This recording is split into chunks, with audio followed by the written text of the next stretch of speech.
My name is Thad Woody. I'm chair of the ABA Family Law section. So it's a pleasure to have you guys here in Las Vegas at our first CLE. I did want to make some preliminary announcements just this morning, and I'll be out of the way to get to your fabulous presentation there.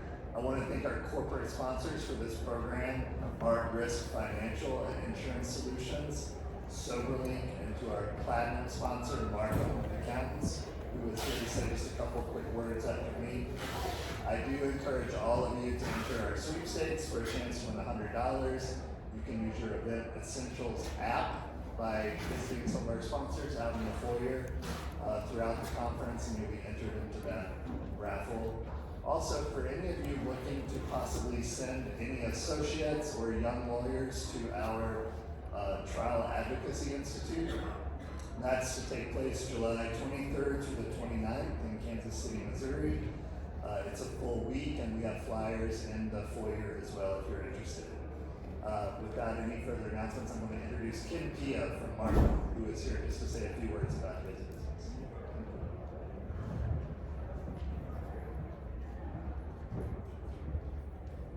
Good morning, everybody. Thank you, Thad. It's always a pleasure and a privilege to be here. We very much enjoy this. We've devoted our contributions to the ABA. We've been doing it for years. We plan on continuing doing it. A little bit about Markham. We're basically an international accounting firm with 4,000 people. My group is 180 people. It's a valuation forensic litigation services group. I lead our national matrimonial practice, and I lead our national valuation practice. We do all things matrimonial, from forensic accounting, psychoproperty tracing, lifestyle analysis, valuation of basically any type of business. Our 180 people, they're very deep, very talented. What I will say about Markham, and we have more information, we have a booth set up. My assistant Michelle, who's down there taking pictures, will be there. We'll be there periodically as well. We have lots more information if you want it.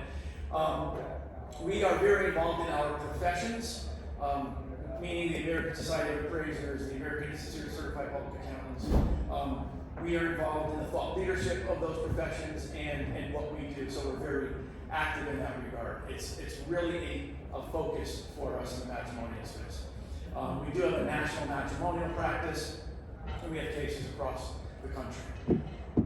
One of the things that we do bring to the table, out of the 180 people, I would say roughly at least 40 to 50% of those individuals have testified or have negotiated in mediations where we present the valuation conclusion or a separate property tracing conclusion, and we're there to assist in the settlement process, which we are very effective at. It's something that we add significant value to cases because we're able to work with the opposing expert if we're allowed to, or the mediator as the case may be, or serve as the mediator, which I've done a number of times, and all of those cases have been successfully brought to resolution. So it's something that we are very proud of. It's not just that we can go into court and testify and present our conclusions to a judge.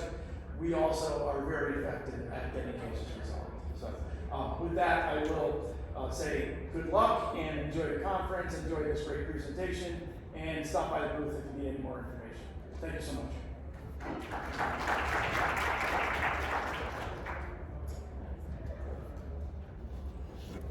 Good morning, everyone. My name is Jason Pika, and I'll be your moderator for the next 2 hours. So you'll have a lovely opportunity to continue to hear me talk, as well as with these panelists.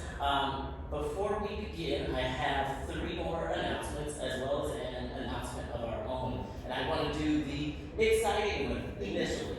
The exciting announcement is that for the next 2 hours, this will be a very interactive presentation. So, I know everyone here is relatively busy. You might be answering some emails. I totally get it. I actually have a 2.5 hour pre-trial conference in a couple hours via Zoom, like we're talking about today. Sometimes you have to take a break. I'm often not the best at it. We'll also be relatively vulnerable with all of you as well. Some of the questions that we may ask you might be personally challenging, and I want to offer to you now that you do not have to participate. Okay? Next, all licensed attorneys, including us, as well as the moderator at the BI, you must sign in. Do you know where Danielle is? If you go out through the cafeteria there is a desk right behind the bathroom. There are 3 booklets there. Sign in. And also, if you're from New York, you also must sign out. You will also be getting in your email a link to complete an affidavit after the conference. This must be completed within 10 days of the end of the conference. Lastly, and then we're going to hit the ground off running here, is that you will also have the opportunity to evaluate us. And that email will also come directly to you right after this program. Okay? Thank you.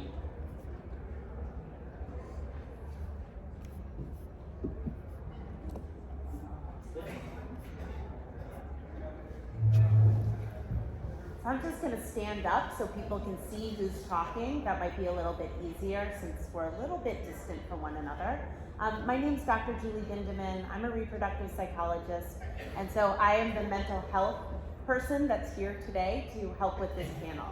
And before we start, or actually as we start, I wanted to do some polling of the group. And when I say polling, I know it's early morning, so we're going to stand up if this is you, and you'll stay seated if it's not. So, who here is carrying stress with them today? Stand up if it's a yes, sit down if it's a no. If you're not, you're dead. That's All right, and just you can take a moment to look around. That's the majority of the room. Can we do the next one, please? Okay.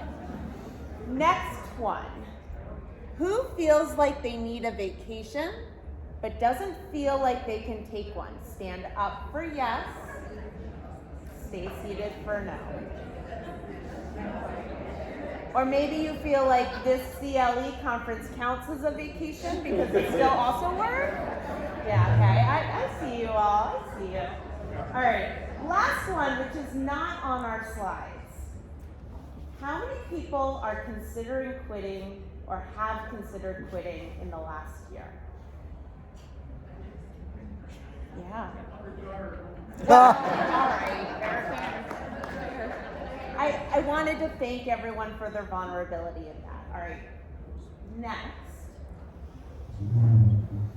we're going to do an exercise.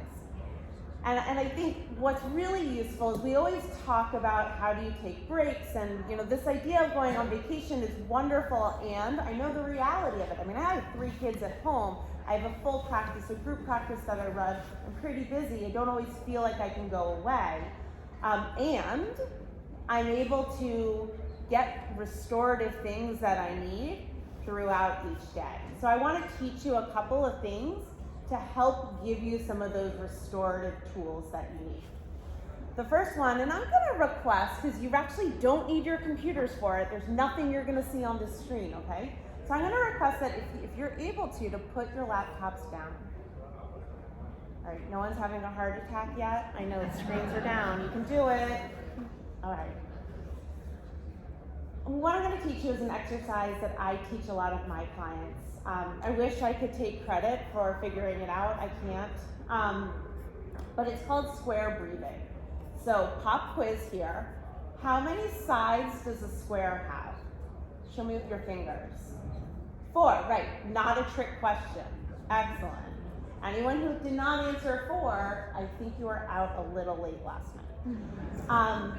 So 4 sides of the square, which means that there's going to be 4 parts of this exercise. The first part is an inhalation. The second part is a hold. The third part is an exhalation. And And then the fourth part is a reminder that we're gonna do the preceding 3 a total of 4 times. So how we're gonna do it is I'm going to ask you all 2 questions. You are welcome to close your eyes as we do this. You're welcome not to, whatever feels comfortable for each individual. So I'm gonna start off, I'm gonna explain what we're gonna do, then we're gonna do it, okay? I'm gonna start off by asking you 2 questions. One, you'll show me with your fingers. The other, you'll just keep it in mind. I'm then gonna walk you through the square, okay? So that's the inhale, hold, exhale, and I'll walk you through it 4 times.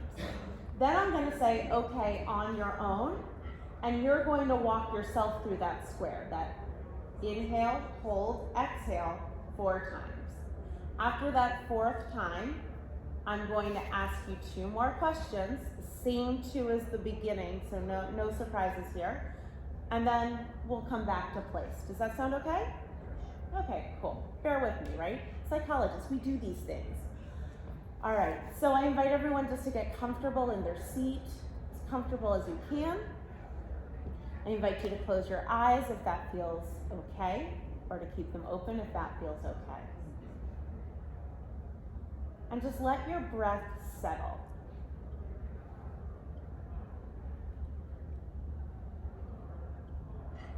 And as you're letting your breath settle, notice where the intake of breath is coming from. So for some people, they notice that breath in, it comes from the nose. For some people, it's sort of more in the throat. For some, it's in the upper chest. And for others, it's in the lower abdomen. Now, there's no right or wrong. This is just something to notice. And for each of us, it might be different. Now, I want you to think about how stressed you are right now. On the scale of 0 to 10, where 0 is calm as a cucumber, and 10 is wanting to jump out of your skin. So if you can show me with your fingers on that scale, 0 to 10, where do people fall right now? Okay, great. So continue to be comfortable. We're gonna take 2 more breaths, and then we're gonna start the square.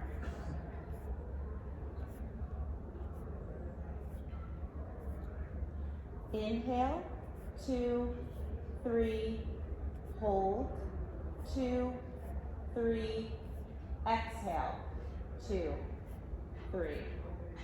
Inhale, 2, 3, hold, 2, 3, exhale, 2, 3. Inhale, 2, 3, hold, 2, 3, exhale, 2, 3. Inhale, 2, 3, hold, 2, 3, exhale, 2, 3. On your own.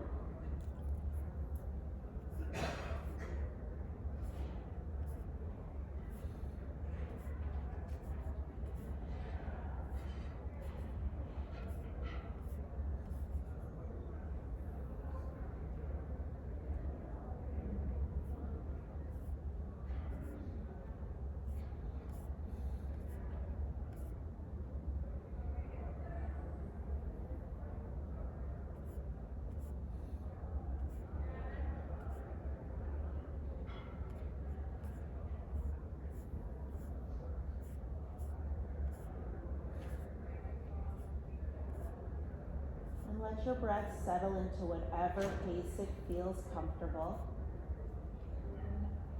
And notice again where your breath originates from.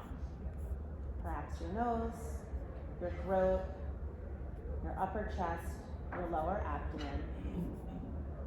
Notice if it's the same or different. If it's the same, that's fine. If it's different, that's fine. And now let's think back to that scale from 0 to 10 in terms of how stressed you feel in this moment. And show me again with your fingers where you are right now. All right, excellent. So again, notice the chair you're sitting on. becoming aware, if your eyes are closed, of the sounds of the room, opening your eyes when you feel ready, and coming back together. So the majority of the time, what we are doing just then is we are engaging something called our parasympathetic nervous system. Our sympathetic nervous system helps us to get into that fight, flight, or freeze mode, and our parasympathetic helps to zero us back down. And majority of you, when you checked in that second time, your numbers were different, right? Even if they went down 1 or 2 notches, that's what we want. So I offer that to you as one of the gifts that I shall be giving you today. Thank you all for participating.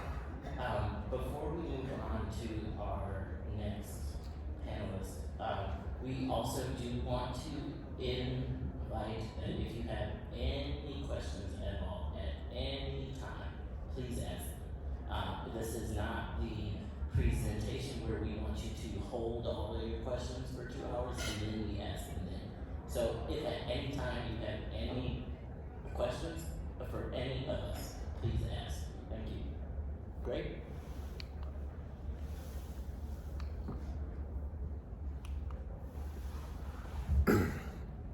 Hello, family. My name is Gray Robinson, and by way of introduction, there's a little biography in the materials that you got, but I wanted to explain that I'm a third-generation trial attorney. I have a brother who's a judge in North Carolina, and I have a brother who's a bankruptcy attorney in Louisville, Kentucky. If you would think that practicing law would be in my DNA. However, in 2004, I had a nervous breakdown. They call it burnout now, but it was a situation where after many years of stress, white knuckling it, and just trying to hang on, maybe one day it will be better, I woke up and I couldn't get out of bed. And ever since that day in 2004, I've been on a mission to try to find out what happens to lawyers when they burn out, or anybody when they burn out. Went on a spiritual path where I've been with 3 international spiritual leaders, actually in their inner circle, living with them for years. And also been trained in a lot of different modalities on how to help stress and how to manage stress. So the buzzword these days is resilience. And so just, you don't have to answer me, but what to you is resilience?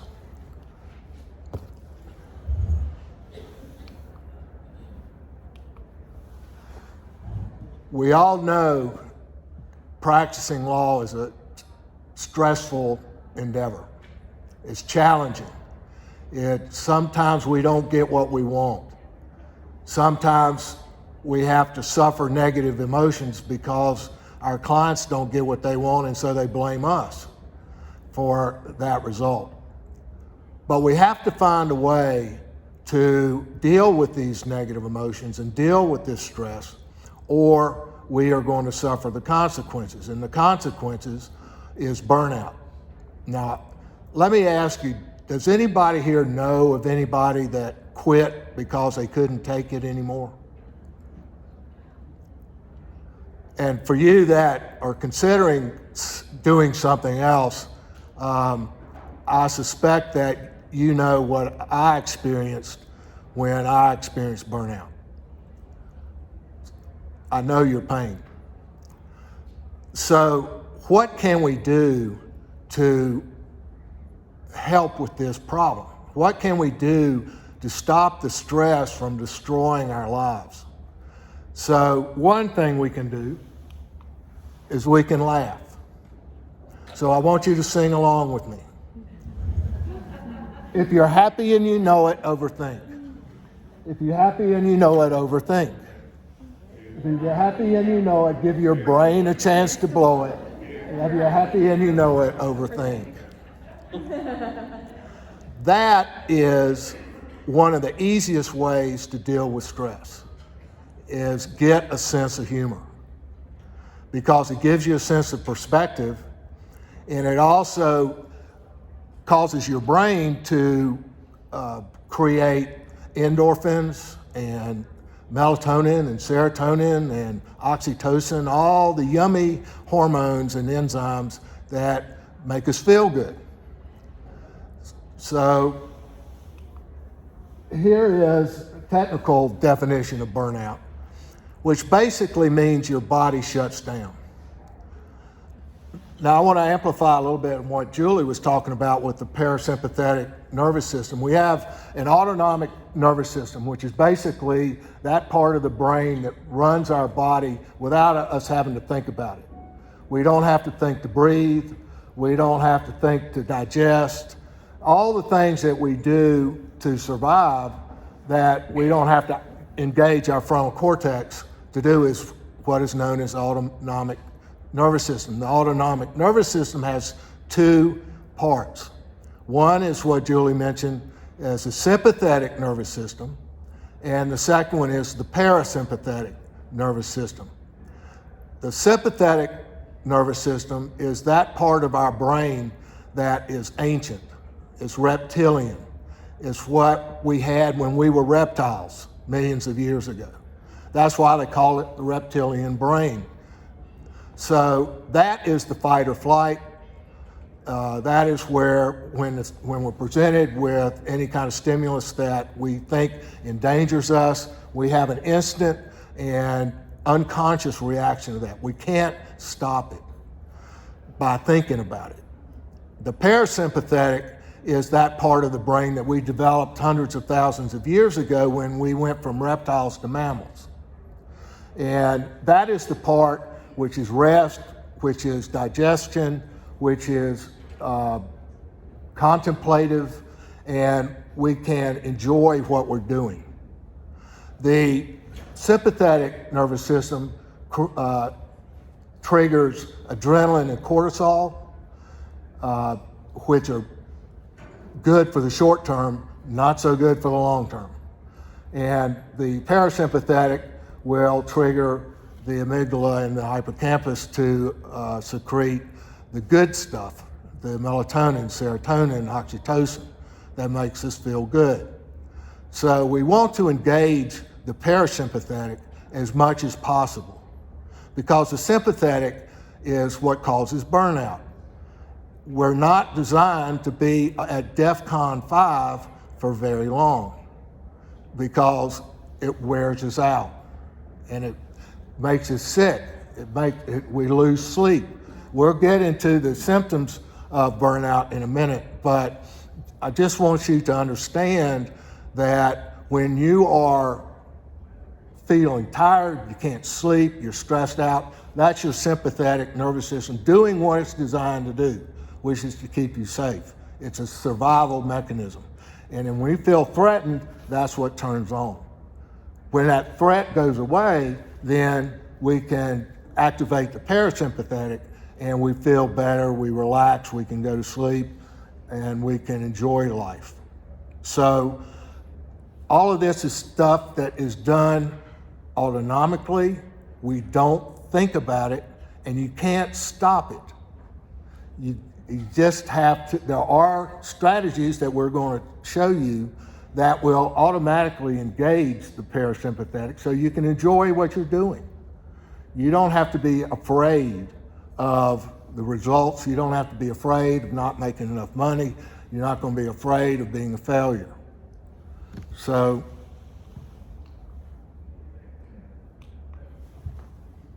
there are certain stages that you will encounter as you're going through burnout, and it's in your materials, so I'm not going to spend a lot of time reading the screen to you. I know that because you're here, you're really incredibly brilliant anyway. So just look over it in the materials you got in the handouts. I'm sure, just as a survey, how many of you have actually experienced any one of these three?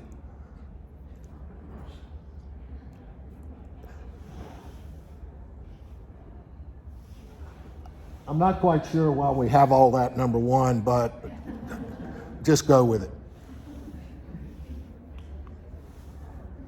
Here we have some more stages of burnout. If you've experienced any of these, please raise your hand.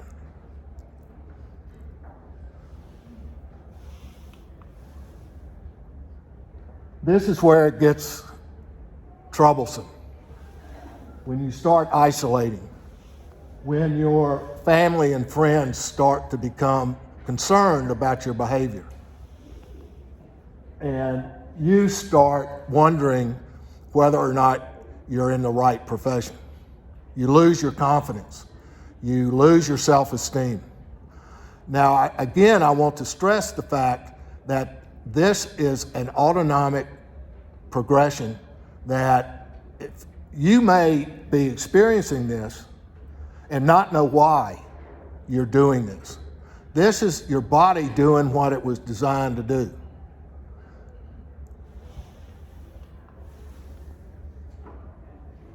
And so in the end, you get to total burnout, and like me, you can't get out of bed because you can't stand the thought of going to the office or meeting with clients or doing the 1,000 things that you have to do every day. There's also something called traumatic exposure response that's also in your materials.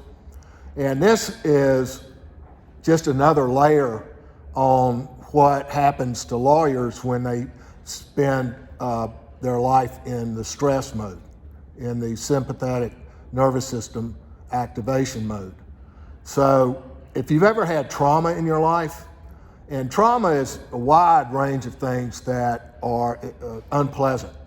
You could have been injured. You could have witnessed somebody being injured. You could have had unpleasant childhood. You may have had unpleasant marriages. I've been divorced twice. So being a family lawyer and being divorced twice isn't a good plan. But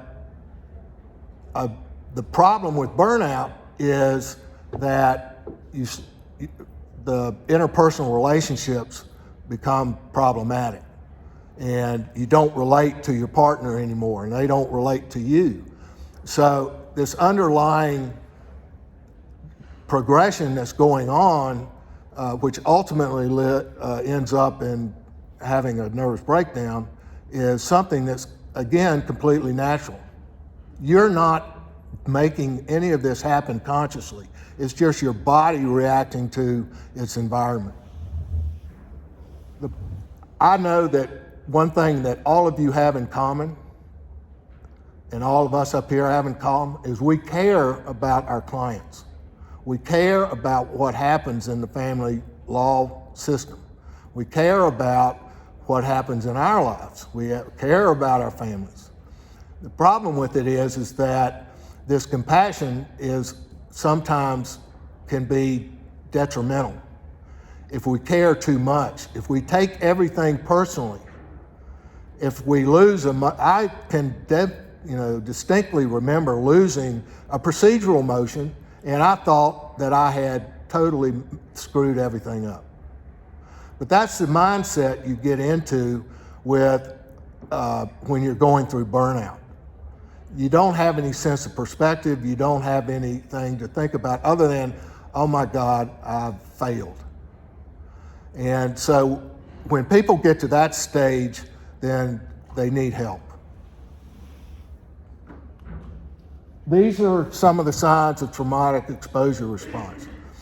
Now, things like trauma exposure can be anything from a violent, catastrophic event, like you've seen somebody like an automobile wreck or sexual abuse or emotional abuse, or it could be something that I call the drip, drip, drip of everyday practice of law. And over a long period of time, for me it took 27 years, but it finally got there to where my burnout was complete. So if you have any of these symptoms, you might want to consider doing some of the strategies that we're going to recommend to help you stop that progression.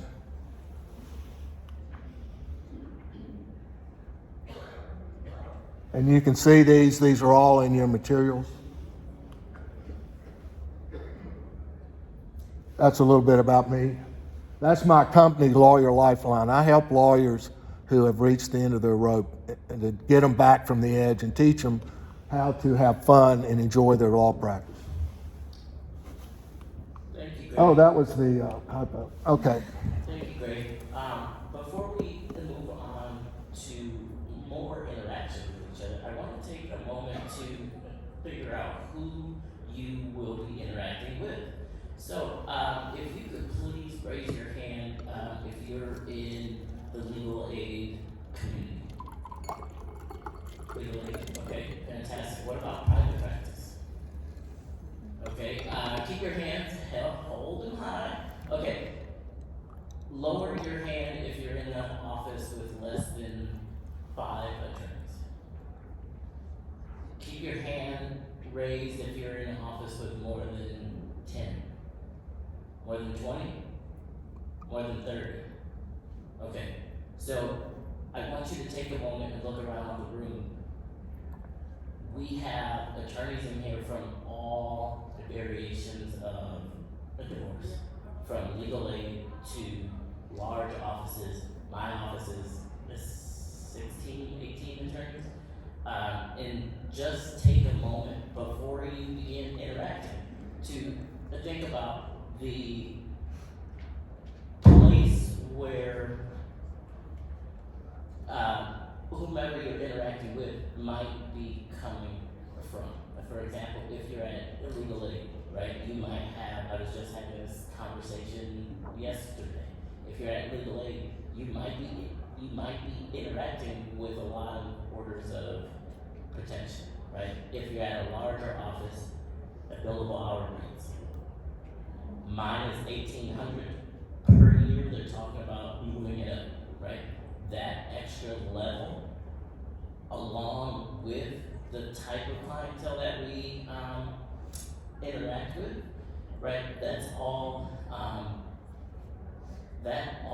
impacts us every single day. Lastly, before that, because I want to open up this opportunity, and I'm actually going to stand up as well. I want to open up this opportunity by leading by example. When we talk about being vulnerable, right, and why we do this, Greg mentioned not too long ago that clearly all of us in this room, we care, or in other words, we give a damn about people, right? That's why we continue to do this every day. Because this level of work is toxic. So think about why you continue to come back every day. And let me tell you why I do. So my parents divorced when I was about 1. They did not know each other. They were married for maybe a year and a half. And within that time period, they had 2 children. So I divorced when I was about 1, maybe a little bit younger. Their custody litigation, I kid you not, you can look it up because it's all record. Their custody litigation lasts 18 years. I'm not kidding. It went on, for a couple of years, and then there would be a year of, okay, we're tired of doing this, we don't have any money to fight anymore, and then we'll start up again. Every court order, if there are any judges in the room, can you raise your hand? No? Well, for all of the attorneys, every motion that you file on behalf of a child, I was on the other end of it. My dad, growing up, bad alcoholic, severe alcoholic. He was on a sober limit for the majority of his parenting time. I was on the other end of a forensic eval. We had 2 of those growing up because that's how much we didn't know each other. In addition to that, I want to add another layer to that. My mom, for the first 12 years of my life, did not know that she had bipolar. So I often tell people I grew up with not one, not two, not three, but 4 parents. 2 moms, 2 dads. Manic, right? And then alcoholic, or is he not drinking today? So coming from that, I can tell you I also had 2 GALs growing up, one of who did nothing. My life completely changed though when I had another GAL when I was about 11, 12, who actually cared. And that's exactly what we're talking about. But now that I'm up here talking about this, I also wonder what my GAL number 2 was going through personally in order to change my life. And then, because my parents don't know any better, my biological dad remarried for 16 years, and then he got a divorce. Then my mom was married for another 20 years, and then she got a divorce. So by the time I had graduated undergrad, I had lived through 3 divorces. I've been dating my girlfriend now for 3.5 years. Marriage for me is nowhere in sight. because I really don't know what a marriage looks like, but that's why I have chosen to divide it, because that's what I know it looks like, right? Anyhow, this is a practice that, as we spoke about earlier, takes a lot out of you, and I also want you to think about, now that I have been vulnerable, I'm not necessarily asking you to come up here and just lay it all out, right? But as we move on to Ms. Monica, to just think about the people that you're going to be interacting with and what they are bringing to the table.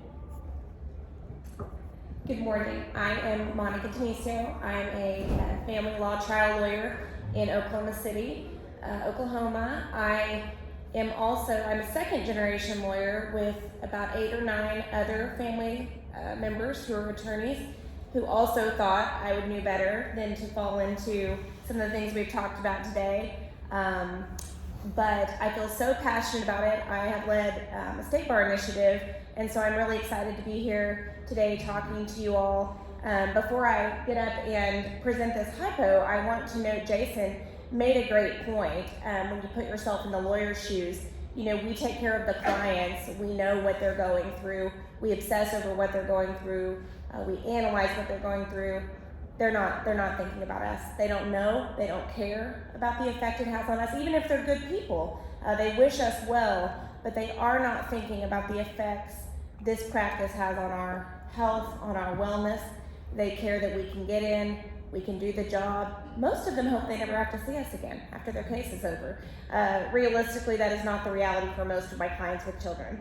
And so the hypos today that I have designed are not all encompassing. They are meant to generally address some of what we see. I've used what I hope are general enough names. If you know anyone with the name in the hypo, it was not intentional.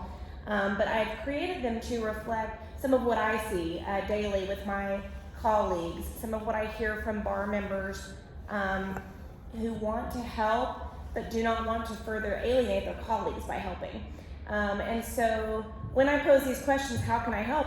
I want your real answers. I want to know, how can we help? How can we help our colleagues in a way that's meaningful and lasting so that we continue to have people who want to invest in what I still believe is a wonderful, wonderful practice.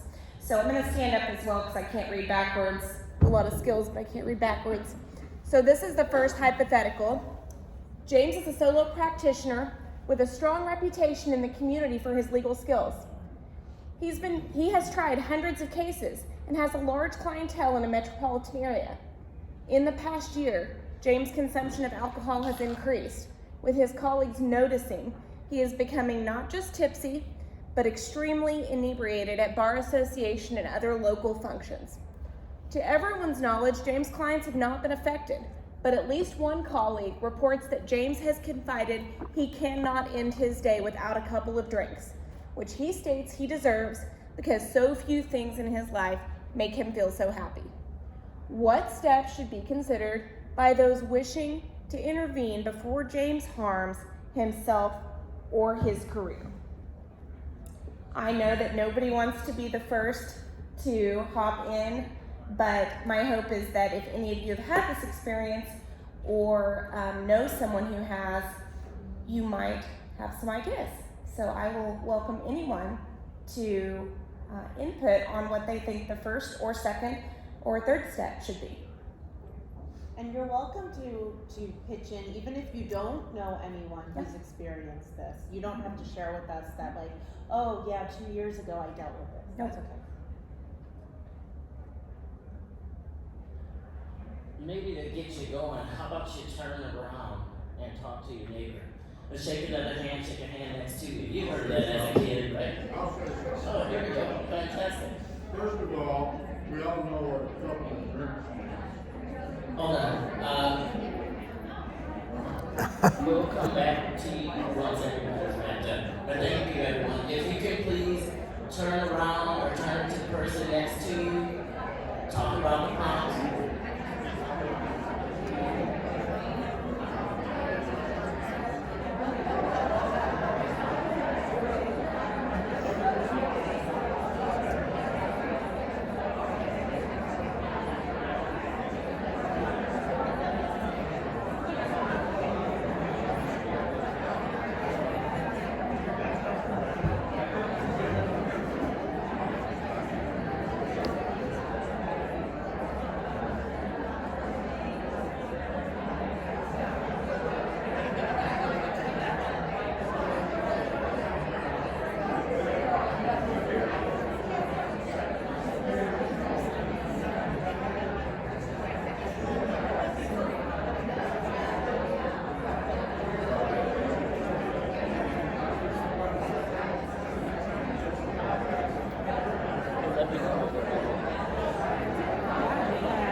Come back. Who knew lawyers like to talk? This is fantastic. Thank you all for participating. May we bring it back to Monica? Thank you.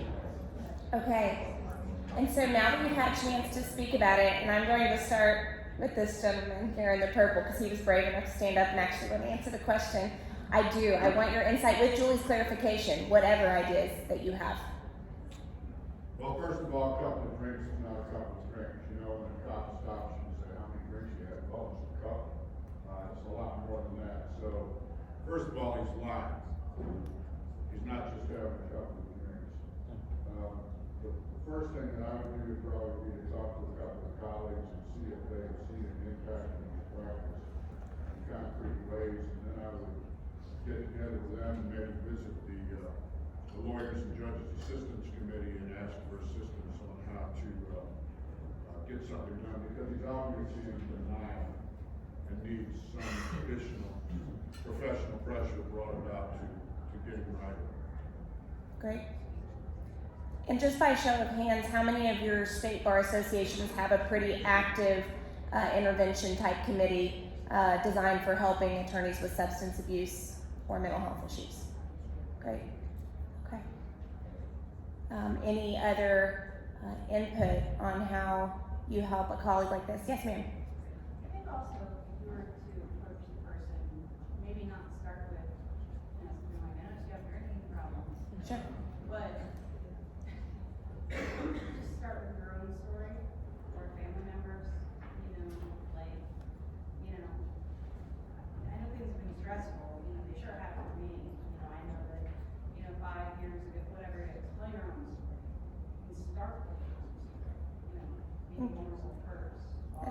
That's a great point. feel comfortable that they can also. Everybody likes to think we all like to think we're powerful and vulnerable, and it's not true, but leading with that. Yeah, I think the relatability is really important. My husband and I have been married a while, and he always says, I would never let you skip seeing your lawyer friends because there's something about when you all get together that only you all understand. And so I think that's a really good point that you just made, you know, starting with this isn't a you problem, this is something all of us are dealing with, but hey, I think maybe we have more to talk about. I think you could use some help. Yes? Could you do a little summary of what people are saying?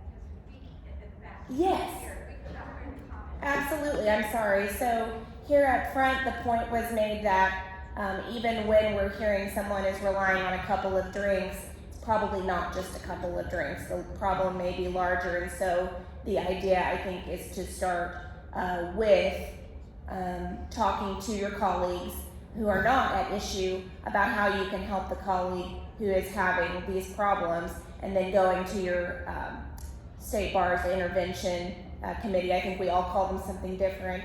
In Oklahoma, I know it's our Lawyers Helping Lawyers program, and many have those. And then what this woman was saying was that one way to approach someone that you suspect has a substance abuse issue is beginning with the stresses you are encountering, and a way to relate to them by saying they are not alone. Even though we all feel really powerful and capable of handling our problems, it's really important to know that we all need some help, and we're all experiencing the same basis of stress and burnout that leads to substance abuse and mental health problems. Okay. Can I say? Of course. I have a mathematical equation for this. It's resilience equals gratitude plus family and friends. We are hardwired in our DNA to, when we became mammals and started socializing, we require connection. If we isolate ourselves, that's a sign of mental disease, because it is contrary to our programming. Albert Einstein says you can't fix a problem with the same thinking that created it. And what that means is, how have we handled this in the past? When we see somebody going downhill, normally people who aren't intimate friendship with that person would mind their own business. That's just the way we are. The problem is that that's how we got to where we are today. And you're going to hear some statistics that are frightening in a minute.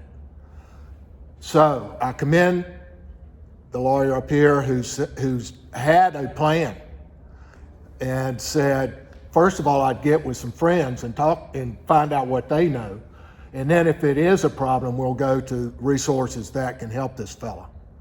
Because I can tell you, if it started with a drink now and then, and now he's drinking every night, that is a sure sign of substance abuse. And it will continue to get worse until he has a driving incident or he's brought to the bar on an ethical violation. So if we are going to change this trend of more and more and more attorneys burning out, or more and more attorneys becoming addicted, we need to get involved. And I've said welcome family for a reason, and that we are family. And we do have a responsibility to each other to help the people that are obviously needing help but are afraid to ask for it. So just remember, even if it's just saying something to the attorney, hey, I notice you're drinking a lot lately, tell me about it. Ask him about it and get the conversation going, because that may be all he needs to seek help. Okay. We have one more hypothetical before we move back into some of the data. This is number 2, and you guys will remember from the first hypo, James was a solo practitioner. Lou is the founding and senior partner of a mid-sized firm, wherein attorneys practice criminal and family law. In addition to his 2 children, he employs 12 other attorneys of varying degrees of experience. Recently, Lou has missed 2 important pretrial deadlines and at least 1 important client meeting. He has blamed these mistakes on staff and other attorneys, even when it is clear that accurate docketing was done on his calendar. Lou's wife of 35 years also reports he has not come home at the normal time, once or twice in the last few weeks, showing up hours late with no reason or information about where he was. How can his family and friends help Lou? And so the difference in this hypothetical, different size firm, family members working within the firm, this becomes a little bit more of a sensitive issue, a more senior attorney. And so I'm going to open again. Do you want to give some time to discuss, Jason? Give a minute or 2 to discuss, and then we'll open the floor for input.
I think we're right on time.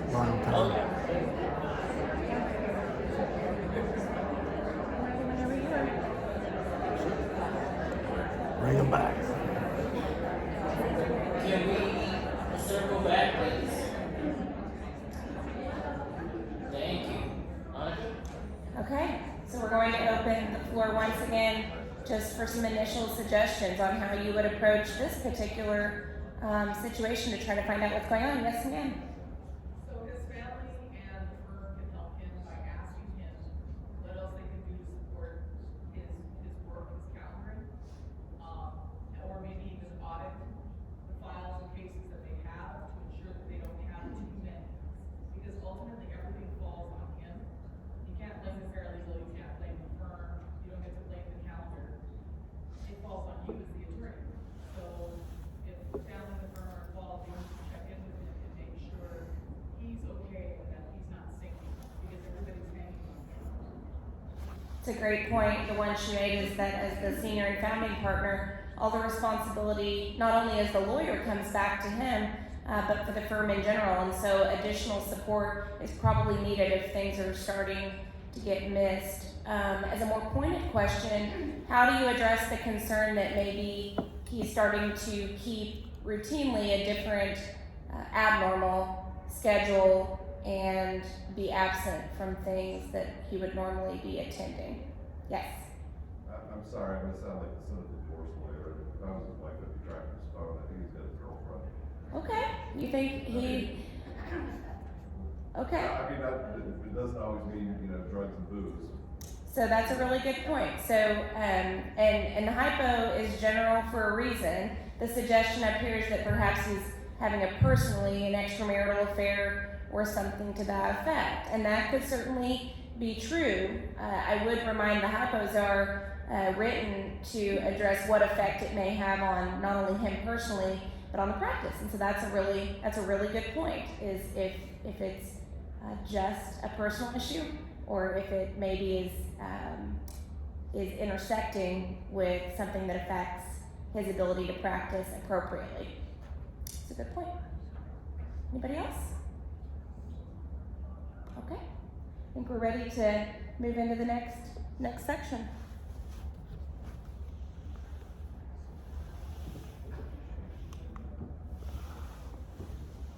One of the things that I've noticed in my training and research is that the very thing that makes lawyers good lawyers is also the thing that makes them burn out. And it's kind of ironic that because we care so much and because we want to do a good job and because we want to be effective, then we do everything that is inappropriate to a healthy mindset and a healthy emotional state. One of the things that I've noticed is a lot of lawyers, myself included, come into the practice of law with some pre-programmed mindsets that cause problems later on. One of them probably is the perfectionist syndrome, where we set the bar so high that it's not realistic. We forget that we're human beings, and we forget that we don't know everything all the time, all at the same time. So we need to give ourselves some grace and realize what we're doing to make the problem worse, like expecting unrealistic results. I expected to win 100% every time. And when I didn't get 100%, I felt like it was my fault. I should have won that motion. I should have won that trial. I should have won that appeal. And the problem with it is that we're representing human beings, and we're representing people who aren't perfect. And sometimes people just disagree with our opinion. Unfortunately, some of those people are judges.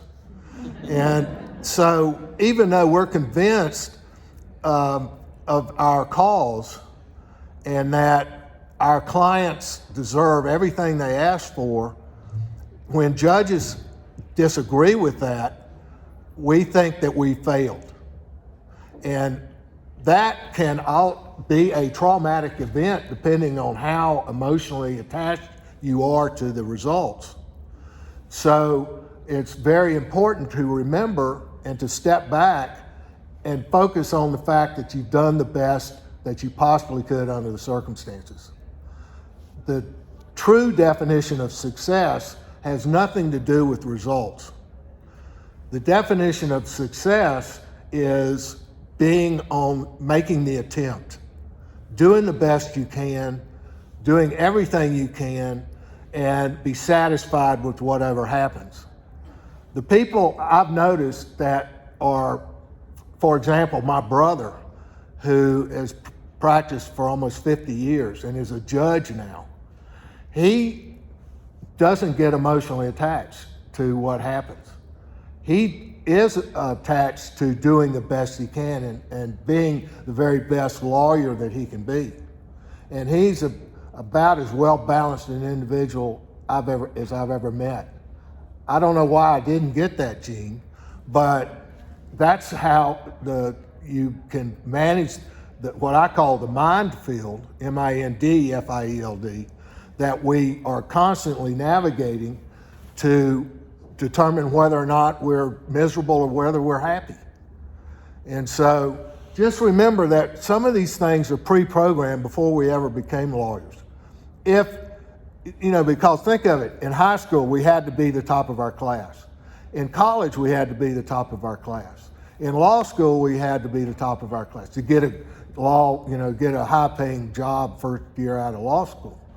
Or we had to pass the law exam, the bar exam. So excel.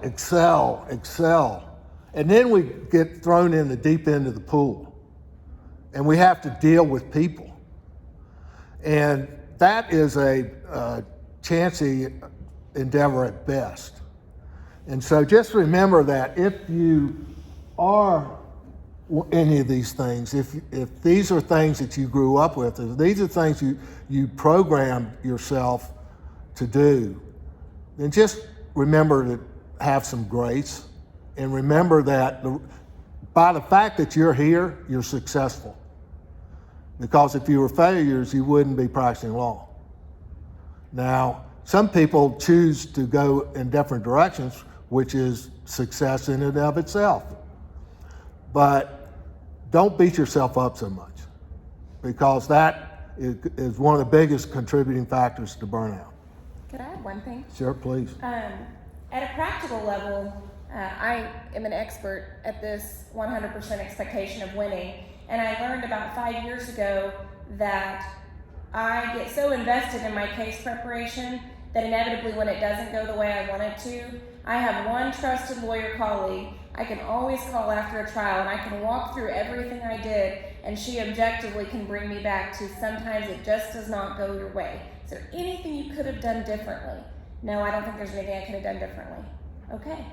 And so if you are a person like that and your own objective checklist isn't working, it actually is very, very effective to have that colleague that will let you walk through the steps of the trial and the trial preparation and remind you, we would all love to only take winning cases, but somebody has to lose, unfortunately. And in this job, in family law, wins and losses are very gray. And so I would just encourage you, if you have any of those trusted people, to utilize them and to be that person for them as well.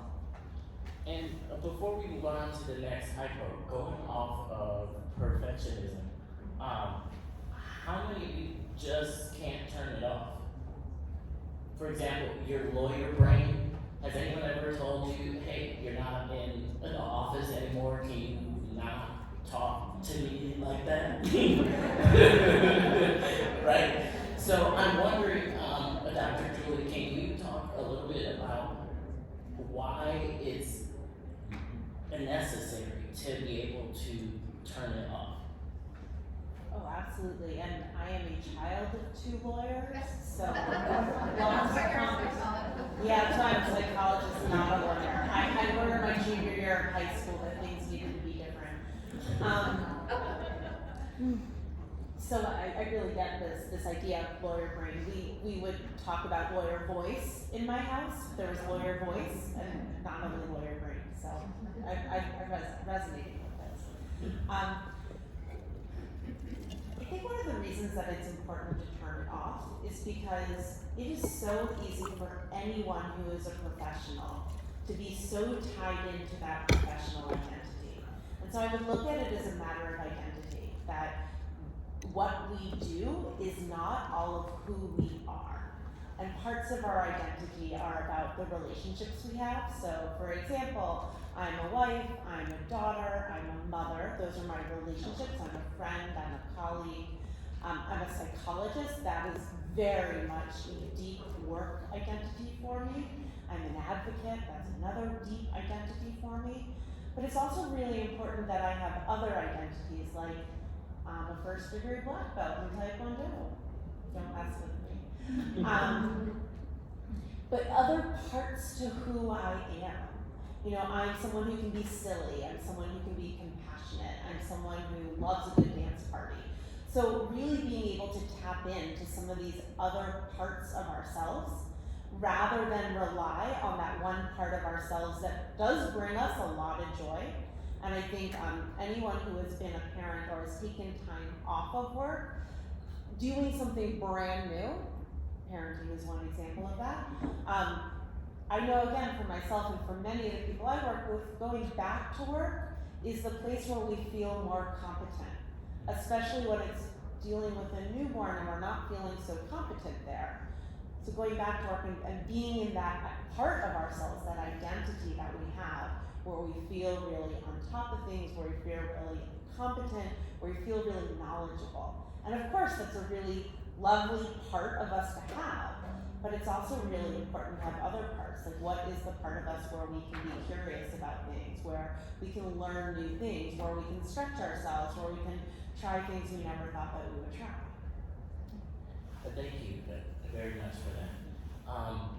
And because my girlfriend is not here, I want to continue to be vulnerable. Just as an example, because like it was mentioned earlier, humor is important. So I'm going to give you, you're just going to be able to laugh at me after this.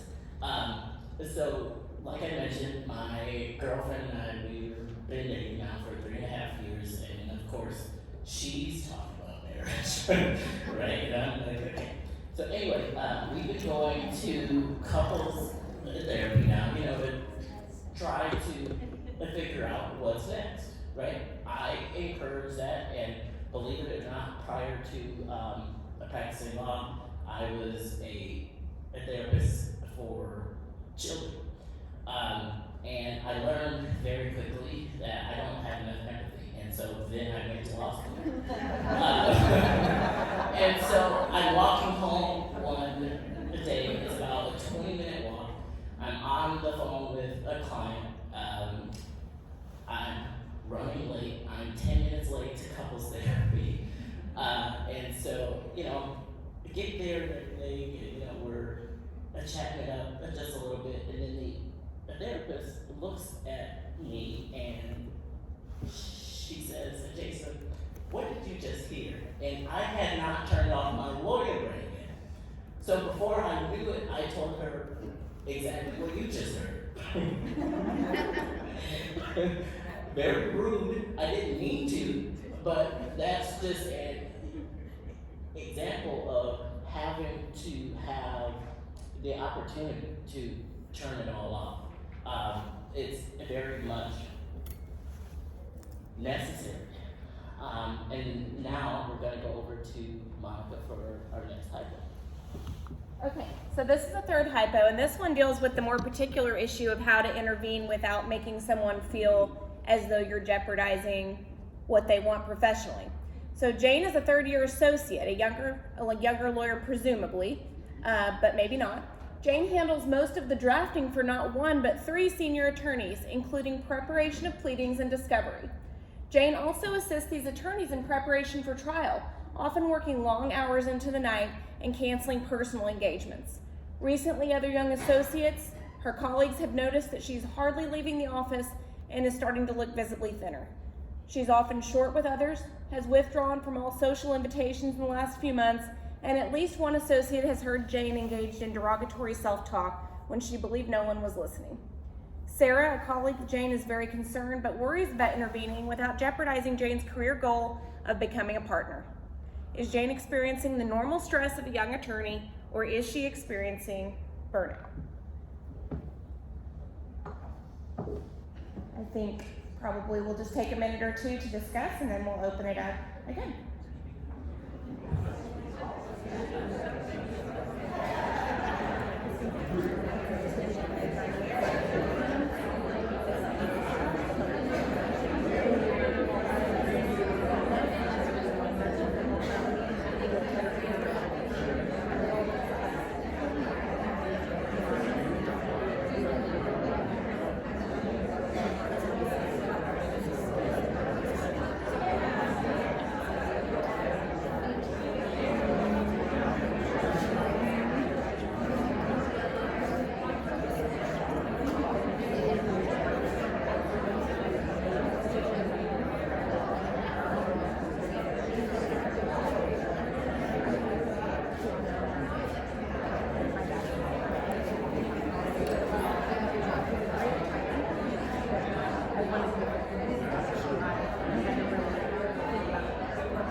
So it's a good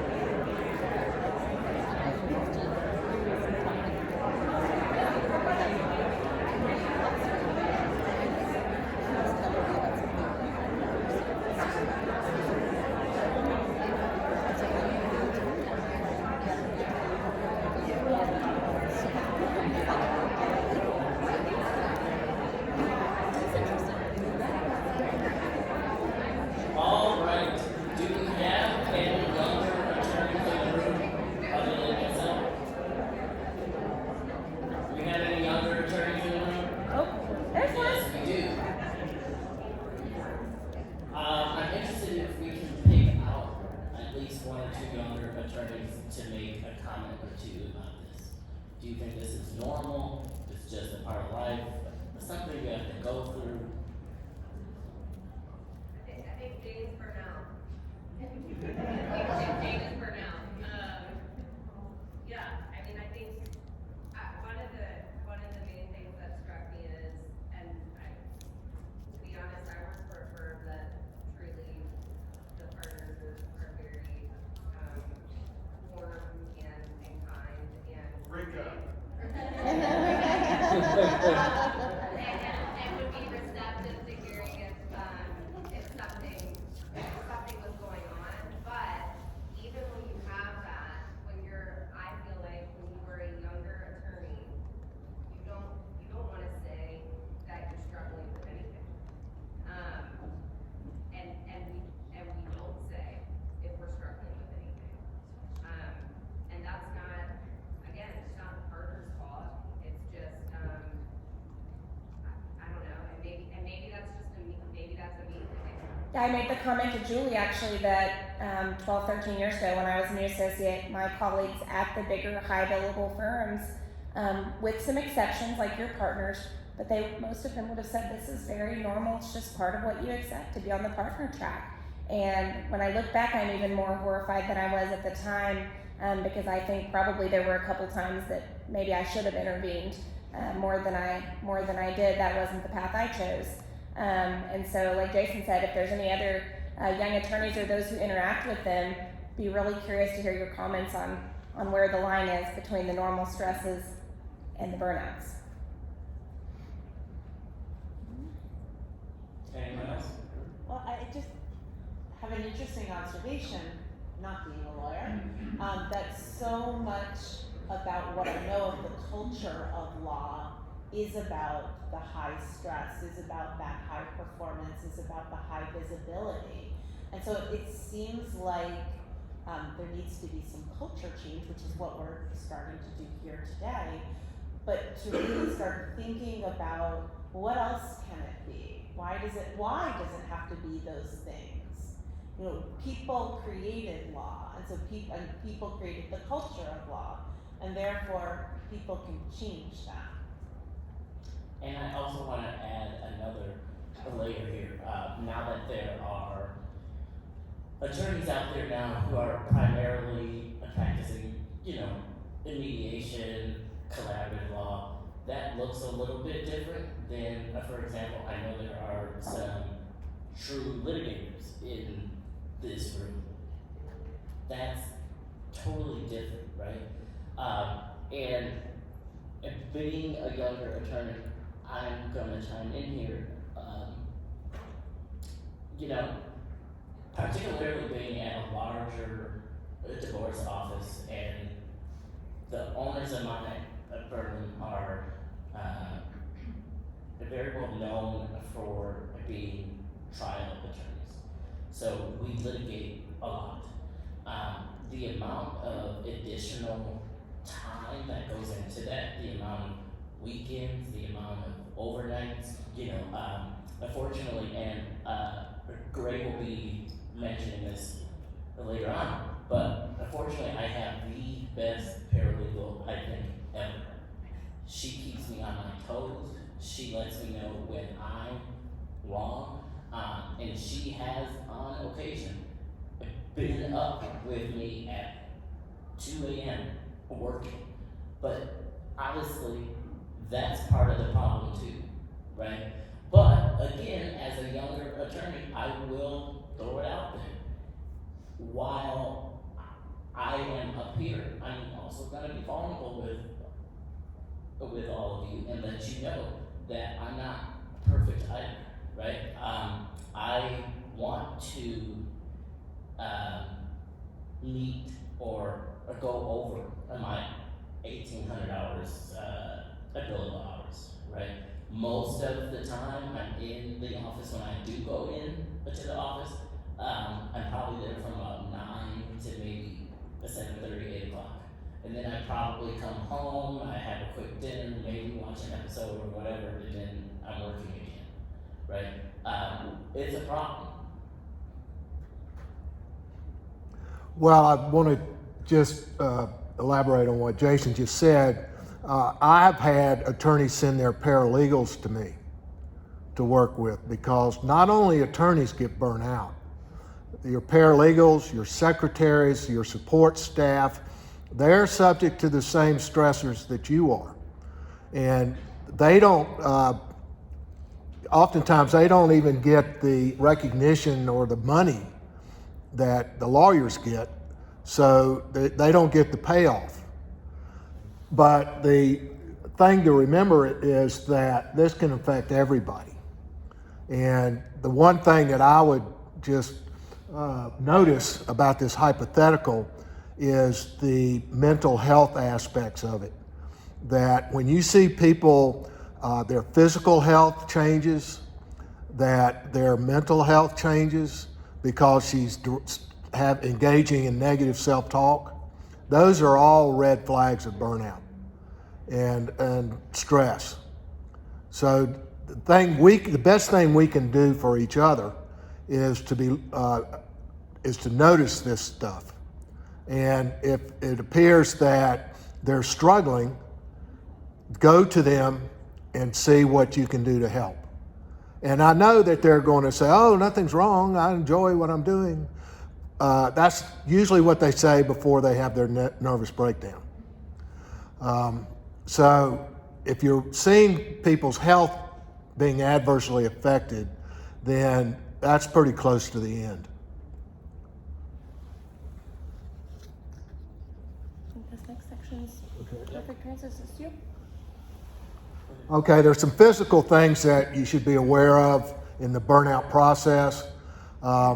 When the sympathetic nervous system is engaged, it usually is involved with fight or flight. You perceive a threat, and so your body responds. And again, this is not anything you're thinking about, it does it automatically.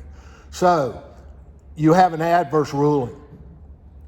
Unless you're incredibly present and conscious, a lot of people will have a sympathetic stress, nervous system reaction to that. And you'll pump out cortisol, you'll pump out adrenaline, and a lot of people actually become addicted to that. Does anybody experience a thrill, a rush, when you win a big case or you've lost a big case? And it's addicting, isn't it? I mean, it's really thrilling. Your sympathetic nervous system pump these chemicals into your body to make you run faster, jump higher, even though there's no physical threat. I mean, this is what kept us alive. This is why we're here and other branches of the mammals aren't, is that we were able to run away faster than, it's like that joke about the fact I don't have to be faster than a lion, I just have to be faster than you. And so that's how we've evolved. And when we get into these cortisol cycles, the physical body will respond to that, and you have these symptoms that your immunity system's compromised, you're sick more often or longer, you get tired, you don't sleep, you're depressed, and I think that people can be depressed for situational reasons. I had a therapist tell me one time that he was glad that I was depressed, because if I wasn't depressed, I'd be a psychopath. So sometimes that's a good thing to get depressed. But, if bad things are happening, that's our internal survival system kicking in. But, so be aware of these things. And if you notice your colleagues suffering, this is just kind of ties into what Jane was experiencing, because she was running on adrenaline and cortisol. If you're working that hard and that long, then you can only do that with immense amounts of adrenaline and cortisol in your system. You gain weight, you lose weight, you have high blood pressure. All these things are red flags. Then there are those of us who live on the stress addiction. It's thrilling, it's exciting, it makes us feel alive. You know, we love to be preparing for 4 trials at a time. We love working our support staff into a frothy lather. We want to experience the thrill of so many things, having so many plates in the air. The thing that we don't notice is what it's doing to our body and our psyches. And the problem with it is that even though you're enjoying the moment, over a long period of time, this is very, very unhealthy. Okay, here's the good part. You have to ask yourself why you're a lawyer. What brought you to this arena in the first place?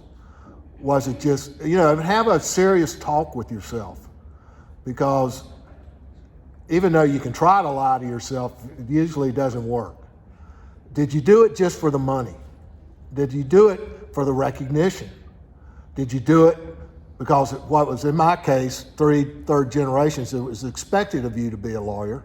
And even if you wanted to do something else, you weren't given that choice. You had to be a lawyer. So you just kind of grin and bear it.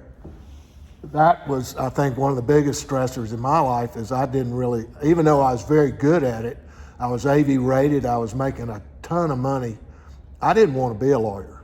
I wanted to be actually a child psychologist. But the problem is that if you're not in it for what you can do for your clients, if you're not in it for the compassion and the empathy part, then you may be struggling a bit with the stress of it. Great. Before you continue, Gray just mentioned, and I want to use this as an example. Gray just mentioned having a talk about why you're doing this, right? We mentioned that earlier. And you can laugh. How did I get into this? 18 years worth of hell and trauma, right? That's why. And going off that, Dr. Julie, can you talk about, because I know I'm not the only one, can you talk a little bit about vicarious trauma? So there's lots of different ways that our body can accumulate trauma, and I think a lot of times we think about trauma as these really big events that can happen to us. But oftentimes trauma can be accumulated, so that might be within relationships that we have, such as an unhealthy parent, and we learn a certain way of being, or we learn the best ways to protect ourselves within that environment. But we can also be exposed to trauma. So if we are handling divorce cases where we're getting allegations of one parent harming children and getting very detailed pictures or accounts of that can be vicarious trauma. Hearing how spouses have treated one another, that can be vicarious trauma. And as much as we like to say, oh, well, that's not happening to us, it's no big deal, I can turn it off, I can compartmentalize it, our bodies remember that. And I'm not trying to sound new agey or anything here. There's actually a lot of really good science that talks about the neuroplasticity in our brain and how neurons clump together based upon learned information. So if we are learning about trauma for others, our brain is storing that information, it's using that information, we're having emotional reactions to it, we're having physiological reactions to it as well. It gets stored in our body. So even though those might not be our memories of trauma, it doesn't mean that they have no impact on us. And I'd like to add that family lawyers are highly at risk of secondary trauma, because you're subject to or prone to identifying with your clients, identifying with your clients' children. And so the bad things that happen to them, especially if domestic violence is involved, you are living their experience. And you actually identify with it and take it in as your own subconsciously. And so you can get traumatized simply by being a family lawyer and watching this stuff on a daily basis. This is what I was referring to as a drip, drip, drip trauma. And so if you're involved in a lot of cases where there's child abuse or emotional abuse involved, you can pick this up, and over the years it starts to accumulate. And it's not one thing, it's just years of little by little by little.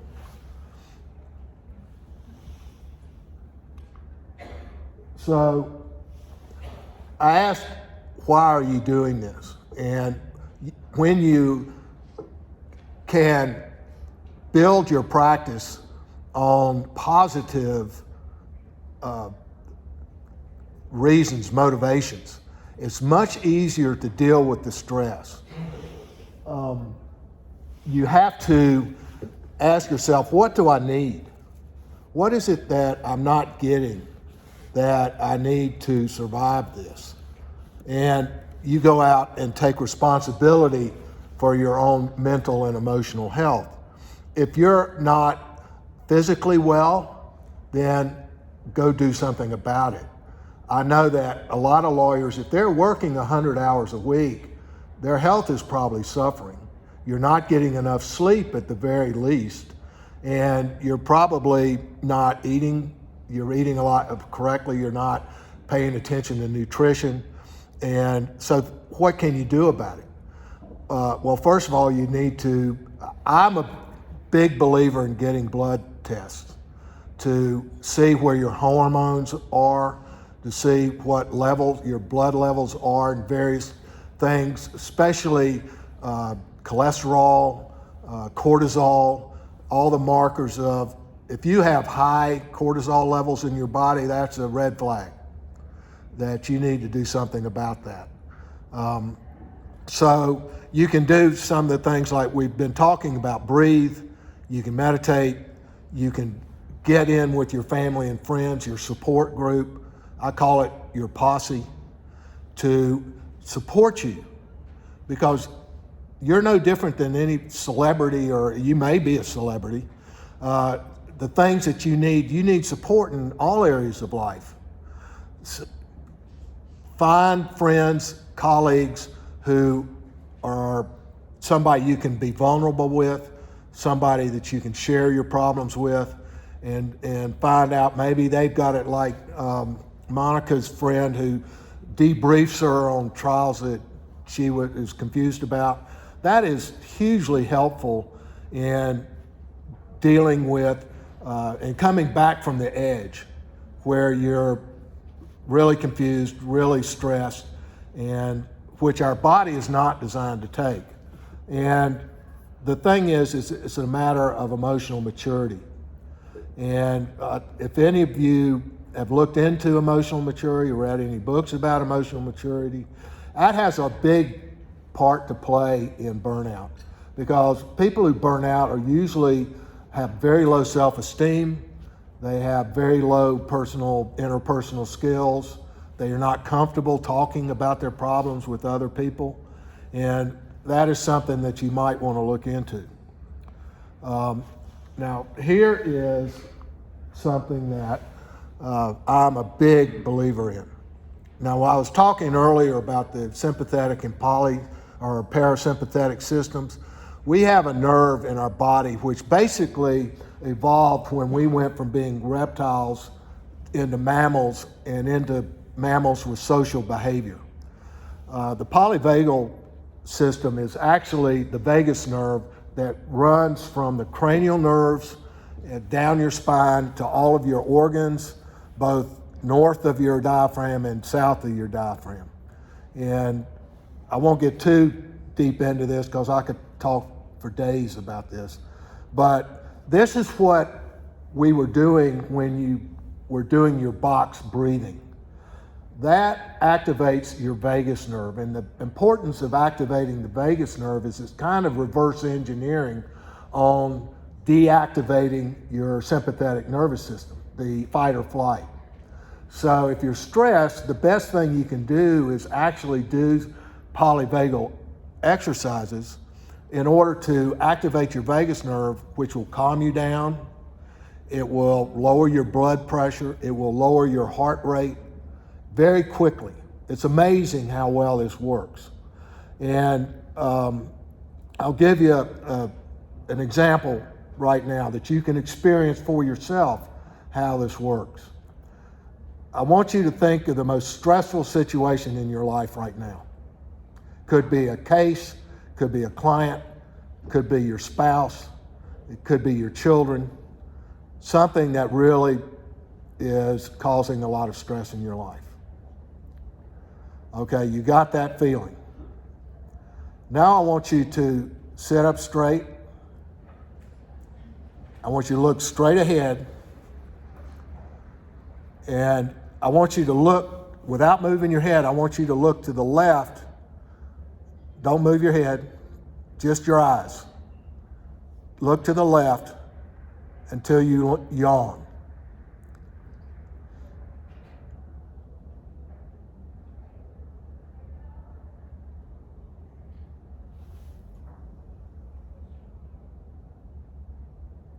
This can take anywhere from 30 to 60 seconds.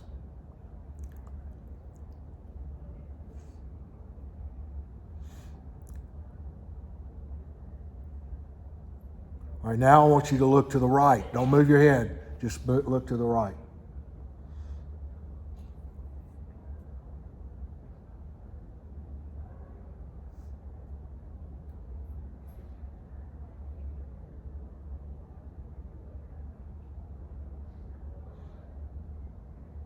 Okay. How many people feel more relaxed? All right, a few of you. Some of you are maybe holding on to the stress feeling. But if you do that, you will engage your vagus nerve, which engages your parasympathetic nervous system, which relaxes you, which brings down your blood pressure, brings down your heart rate. And there are a number of different exercises that you can do. I would recommend that if you're interested in this sort of thing, the psychiatrist that's been most well known for this area is called Dr. Stephen Porges, who has written a number of books on the polyvagal theory, and it's kind of grown into an industry on the different exercises you can do to engage your vagus nerve and to, they call it, regulate your positive emotions. So you can go from being depressed and stressed to happy and relaxed. There's a gentleman there with a question. Well, just briefly, why does looking right for a minute engage your vagus nerve? Because we have a very complex structure of nerves in your face that regulate your facial muscles. And one of the parts of the evolution of a social animal is that we pick up cues from the people around us based on the activation of our facial muscles. If you're frowning, it's a sign that you're danger. If you're smiling, it's a sign that you're friendly. And again, this is all subconscious. We're not aware of this. This is just part of our defense mechanisms. And so when we engage our eyeballs, especially around the eyes, it activates the facial nerves, which are tied into C7, cranial nerve, which goes back to your spinal cord and vagus nerve. So basically it's a cascade effect that causes your vagus nerve to be activated. There are more dynamic exercises you can do if that's a little too subtle for you, but the point is to do something that disconnects you from whatever is causing your stress. And because the parasympathetic system is how we should be most of the time. And we pick up, have you ever noticed when somebody that's upset or mad comes into the room, you can feel it almost immediately? That's our observation of people's face, which cues us into danger, danger, Will Robinson. There's somebody in this room that's very unhappy, and so our red flags go off. And it could be even more subtle cues. It could be totally subconscious. But for their body language or whatever else is telling us that they're upset. And that's how we've been able to survive, by being able to recognize the dangers as they come in our proximity. Conversely, when somebody's happy, the life of the party, you know, their body language and their face is all lit up, they're smiling, they're laughing, we gravitate towards those people because we want to be close. We want some of that yummy emotional stuff that they're putting off. And so, and if you ever thought about it, when you walk into a courtroom, how many people are smiling? So, The person who just got child support. yeah.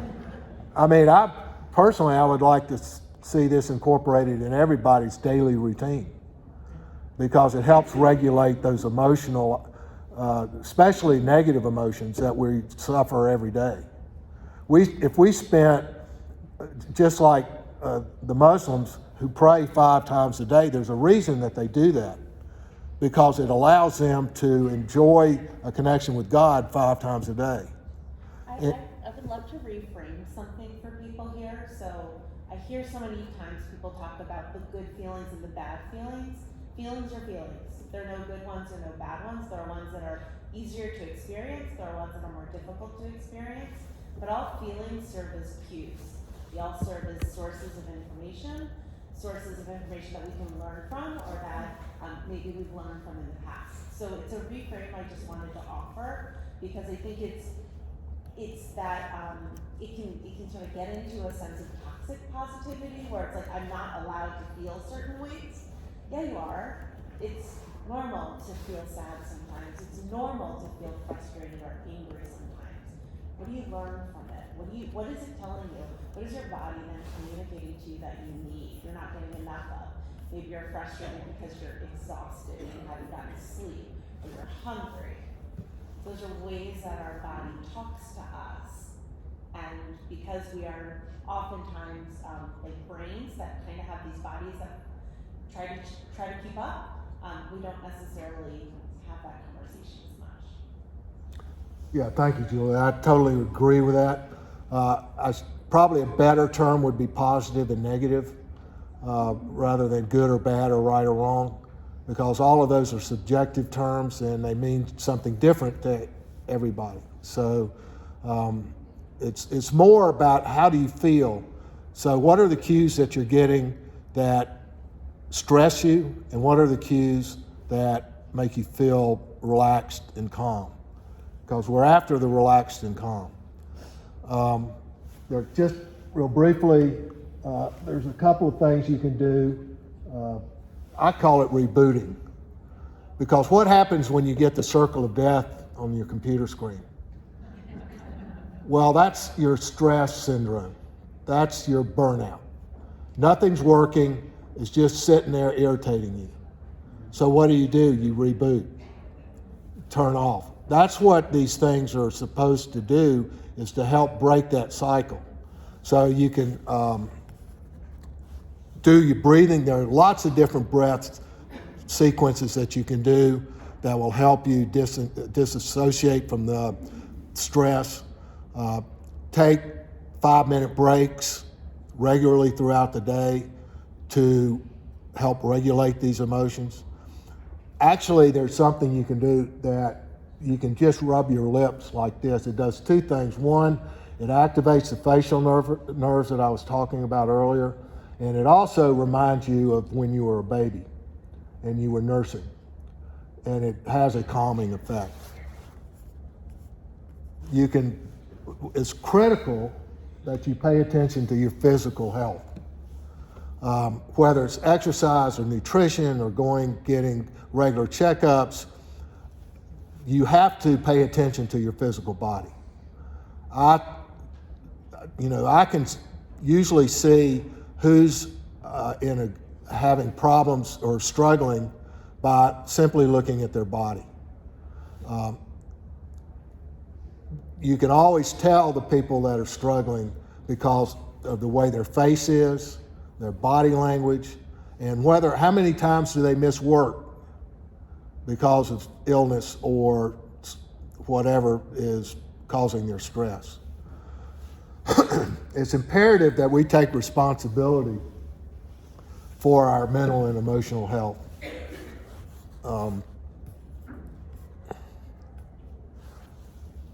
Be realistic on how much you can accomplish in a day.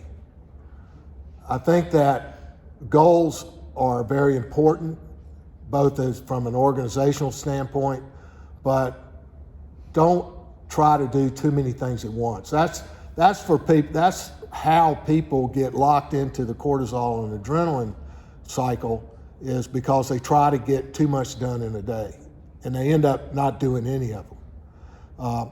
Get a sense of humor.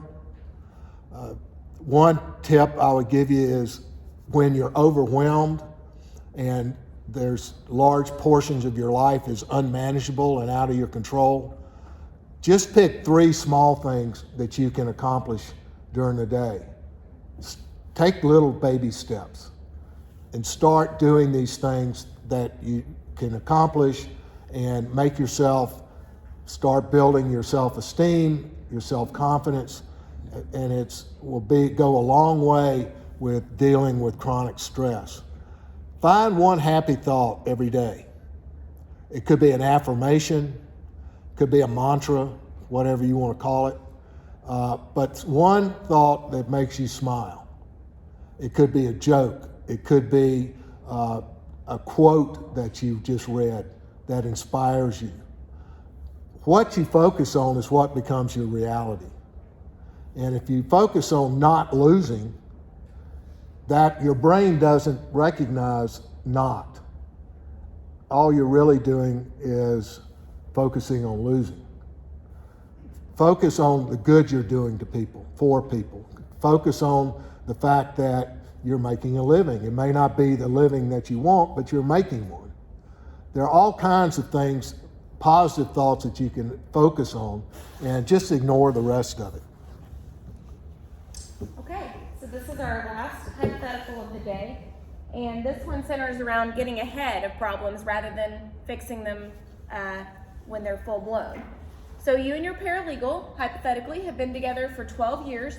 Your practice is focused exclusively in family law, and your cases are often high in conflict over custody, visitation, and monetary issues. Recently, your paralegal has complained of trouble sleeping and extreme sadness over client matters and is distracted from her family, and you identify with these feelings. Both of you have often attributed to being tired. However, you've recently taken some time to become educated about stress disorders. How can you make a proactive plan to address mental health within the office and prioritize well-being for both of you? And it may be both of you, or it may be many of you. I have a small office, and so I'm going to give everyone a chance to input, but I'll tell you that my law partner and I, we have 3 lawyers in the office. I, and an of-counsel attorney, which happens to be my dad. And before we formed the firm, we put a lot of thought into this. Kim, our paralegal, is so crucial to our business, and she's effective and she's invested, and she also has a family, and she is the point of contact for our clients. And so some of the things we have done really intentionally are we have her set a certain amount of time off at the beginning of the year. Not using it is not really an option. We don't care what she does with it, but we make sure she takes it and gets that time. And we have lunch together every day, 20 minutes. We all step away from our desk unless we're in trial or something major is happening. We have routine staffing. We rely on her to tell us, are you overwhelmed? Is there too much on your plate? Do we need some supplemental help? We try to stay informed about, insofar as it's appropriate, if she has personal things going on outside the office, we try to make some exceptions so that when she can go deal with those, she feels more equipped. And those are things that we would all want someone to do for us if we were in her position. It makes her a better employee, and it builds trust and confidence in the office. And so I'll give you guys a minute or two to talk, and then I want to know how you believe you can prioritize health and well-being, not only for yourselves, but for those who work for you.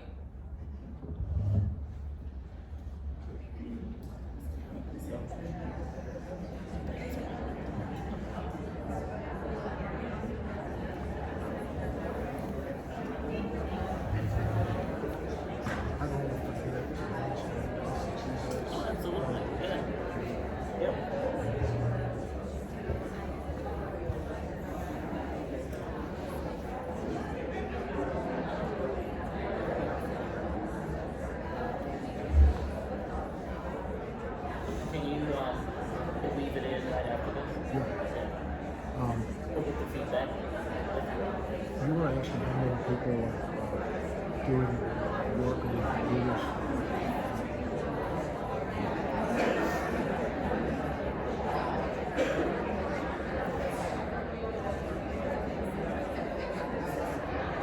And then no, don't say that. I just see a lot of people that are working on the computers and they're probably not understanding what they're saying.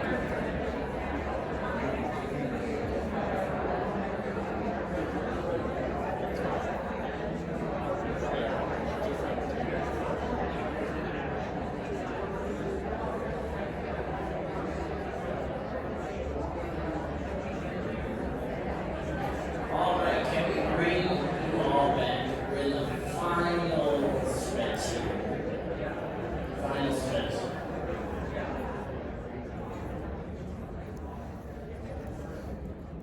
All right, who has the first very best tip to prioritize the well-being in your office?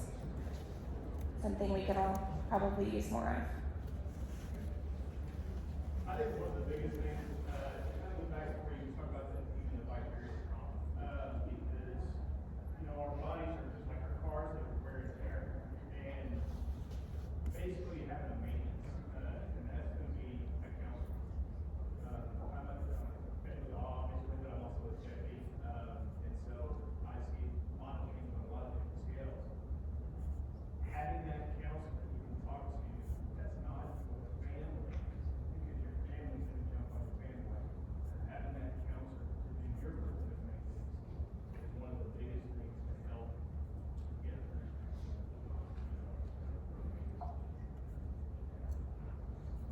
It's really good. So having a counselor available, probably for the lawyers and staff who are working on your case is really, really smart. Anybody else? Okay. That just brings up a comment that I have is that, hopefully our relatives and immediate family members, if they were going through the challenges, we would likely recommend that they get help. But if you really think about it, we're with our colleagues, paralegals, the legal assistants, attorneys, more than we are with the people that we live with. So just think about the fact that what we've been talking about for the past 2 hours happens to everyone in a law office. And just as an example, I told you guys, my paralegal is phenomenal. She works as hard as the attorneys do, where to the point where I've had to tell her, you don't need to work at your kid's basketball game. Literally filing motions for me at her kid's basketball game. Hey, I wanted it filed, awesome, but it could have waited until after her kid's basketball game or the next morning, right? This happens to a paralegal's often. And with that, we're going to invite Dr. Julia to do our last activity. These are really pretty pictures, right? I think all of us would love to be in one of these kinds of places. So before we get into the activity, I wanted to teach you something. It's called tapping. The idea behind it is that it engages both your both hemispheres of your brain. So it's engaging in what's called bilateral stimulation. And the idea behind it will do slow tapping. And so when we do slow tapping, that helps our brain to mark something as this is important or this is useful information. So there's lots of different ways to do tapping. I invite you all to try out a couple different ones. First thing what you can do is, cross your thumbs like this, almost like you're flying. Put that to your chest, and then slowly, one at a time, move your, just tap with your right and your left hand. That's one way. I know for me, that doesn't feel really comfortable, so I just cross my arms like this, and it could be high, it can be low. Again, play around. And I just try slowly tapping. again, see whatever's comfortable for you. It might be that, oh yeah, that doesn't feel comfortable. If you have a lap, you don't have to cross your arms then, you can just tap on your lap really slowly. So just let me give you like 30 seconds to play around so you can figure out which feels most comfortable for you. There's no one right answer. And again, the idea is these are all gonna be slow taps. Okay, so no speeding like that. That does something else for us. That's not what I wanna give you right now. Okay, so when I give you the directive of tap that in, however it felt comfortable for you to tap, that's what you're gonna do. You can have eyes open or closed, and you'll just tap really slowly till you hear me say something different, okay? So I want everyone, again, eyes open or closed, whatever feels comfortable for you. But I want you to imagine a place. You can have been there before. It can be a place you've seen a photograph of, a place you've seen in a TV show or a movie. It can be a place you know really well. It can be a place that you plan to go to or aspirationally would love to be there. It can be a place from your past. It doesn't have to be exotic. But I want you to think in your mind of that place. And when you're in that place in your mind, you're there by yourself. There's no one else around. It's just you. And notice, what do you see? So almost like you are able to turn around in that place and notice your surroundings. What do you see? What's above you? What's below you? What's to each of your sides?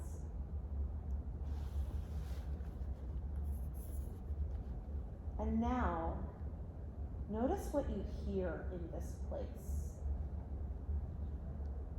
And maybe all that you're hearing is quiet. Maybe you're hearing nature sounds.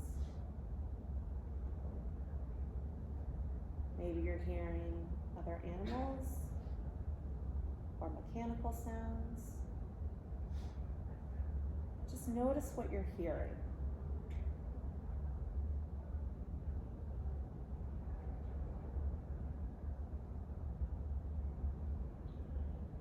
And as you're in this place, notice the smells.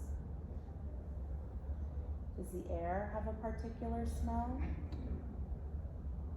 Is there more than one smell that you can determine?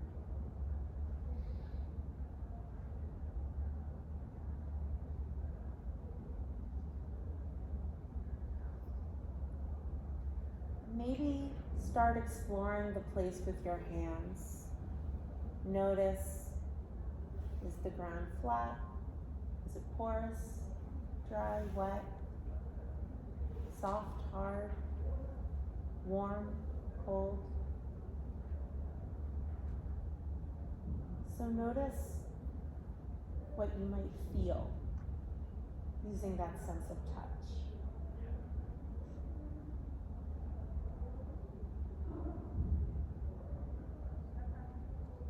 And sit in this place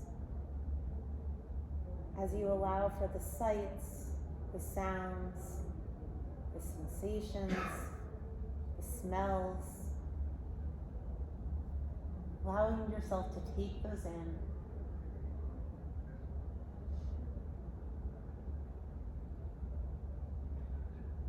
And if you're in a place that feels really good, maybe you've noticed your breathing slows. Maybe you're noticing like you're there. What I would invite you to do if this feels good is to start tapping that in. Nice and slow.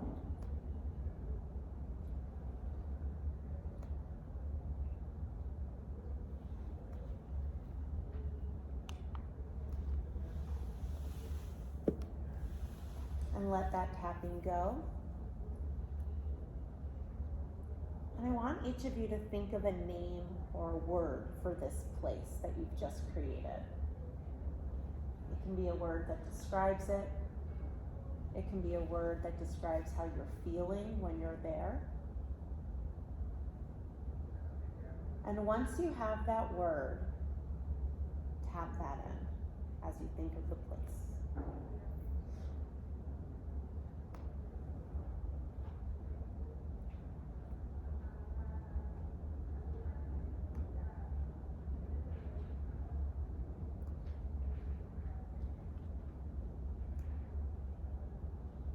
And let the tapping go. Take another several breaths, enjoying the place,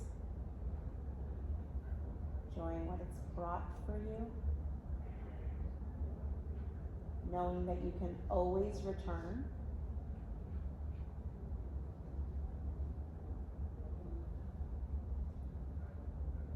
And start noticing the chair that you're sitting on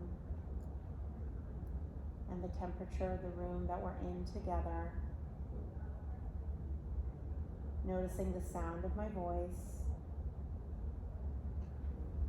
And if your eyes are closed, I invite you to open them at whatever pace feels right to you. So that's an exercise that's called Calm Place. Go figure, right?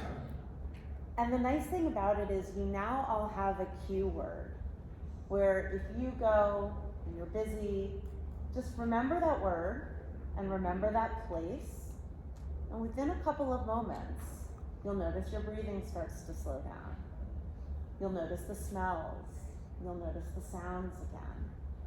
Because what we just did together was we gave your brain some really useful adaptive information to learn. So it now has a spot to go back to. So with that, before we wrap up, I wanted to take a great opportunity. Yeah, very quickly, if you want to come up here and take a photo of this, it's not in your materials, but it's something that we discovered right before we came here. The first is I've done a guided meditation that deals specifically with stress. I've been told it's really good, but I'll let y'all be the judge of that. The second thing is that we all probably are aware of the ABA Hazleton study back in 2016 that raised all the alarms about lawyers' health and well-being. Massachusetts just did a survey. Is anybody here from Massachusetts? Okay, well, I'll say whatever I want then. The study was startling. They surveyed 4,500 practicing lawyers in the state of Massachusetts. 77% of them said they were burned out. 42% of them said they had a substance abuse problem. But of that 42%, only 2% got help after it was offered to them. So that, I think, is indicative of the problem. The other statistics about depression and other well-being issues are just as striking. So I think that whatever was accomplished with all of the programs that came out after 2016 about well-being, I think COVID took care of that. Because COVID has torn the scab off of this, and Houston, we have a problem. So I invite you to read that survey. It's pretty graphic. And if you get stressed out, listen to my meditation. Well, with that, it's clear that we all have a problem that we need to resolve, and given that we're in Vegas, we can go resolve it over a cocktail. But as we learned, right, we might want to pick up a water bottle. So I would like to take the opportunity to thank all of our panelists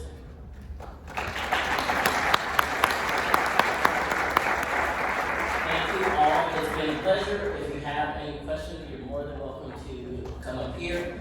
Just don't ask me about my trauma.